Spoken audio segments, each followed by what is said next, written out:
বর্তমানে আমরা চেম্বারে বেশ কিছু রোগী পেয়ে থাকি যারা ডিএনসি করে তারপর আমাদের কাছে আসে, বিভিন্ন রকমের সমস্যা নিয়ে আসে।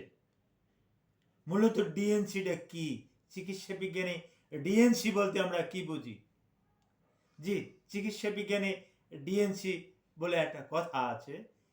যখন গর্ভে বাচ্চা আসে, এই বাচ্চা যখন মিসক্যারেজ হয়ে যায়, যখন এই বাচ্চা যখন নষ্ট হয়ে যায়, বিভিন্ন কারণে নষ্ট হয়ে যেতে পারে। ডিম্বাণু যদি ভালো না থাকে সেক্ষেত্রেও বাচ্চা নষ্ট হয়ে যাওয়ার সম্ভাবনা আছে। স্পাম যদি ভালো না থাকে তাহলে এখানেও এই ভ্রূণটা কিন্তু সঠিকভাবে তৈরি হচ্ছে না, এবং কিছু নির্দিষ্ট সময়ের পর, 20 সপ্তাহ পর, 4 মাস পর দেখা যাচ্ছে যে তার ওই হার্টবিট আসে না। এই হার্টবিট না আসলেও তখন বাচ্চাটাকে দুর্বল মনে করে চিকিৎসকরাই তখন বলে ডিএনসি করানোর জন্য। এই ডিএনসিটা মূলত গর্ভের এই যে ইউট্রাসের যে ভ্রূণটা, এই যে ফিটাসটা, হ্যাঁ, এই অ্যাম্ব্রয়টাকে কিন্তু বিশেষ এক সিস্টেমের মাধ্যমে এটাকে কিন্তু বাহির করে হয়। আরও একটা সিস্টেমে এটা, আরও একটা কারণে এটা করা হয় যখন মিসক্যারেজ হয়ে গেল, যখন গর্ভের সন্তানটা নষ্ট হয়ে গেল, তখন বেশ কিছু অংশ বেরিয়ে আসলো, কিন্তু প্রচুর ব্লিডিং আর থামছে না, রক্তক্ষরণ আর থামছে না। তখন রক্তক্ষরণ থামানোর জন্য তাকে কিছু পরীক্ষা নিরীক্ষা করে দেখা যায় যে তার ইউটেরাসের ভিতরে কিছু অংশ, কিছু ময়লা আবর্জনা এবং প্লাসেন্টার কিছু অংশ, প্লাসেন্টা দ্যাট মিনস গর্ভফুলের কিছু অংশ তার ভিতরে থাইকে গেছে, রয়ে গেছে, যার পরিপ্রেক্ষিতে ওখান থেকে প্রচুর পরিমাণে ব্লিডিং হচ্ছে, রক্তক্ষরণ হচ্ছে। তখন দক্ষ হাতে এটাকে ডিএনসি করানো হয়। এটাকে বিশেষ সিস্টেমের মাধ্যমে ডাইলেট করে, ওটাকে কাটারাইজ সিস্টেমে ওটাকে বাহির করে নিয়ে আসা হয়। ডাইলেট সিস্টেমে কাটারাইজ করে এটা বাহির করে নিয়ে আসা, এটাই ডিএনসি। তো এই ডিএনসি দক্ষ হাতে করতে হবে। আসসালামু আলাইকুম রহমতুল্লাহি ওয়া বারাকাতুহু।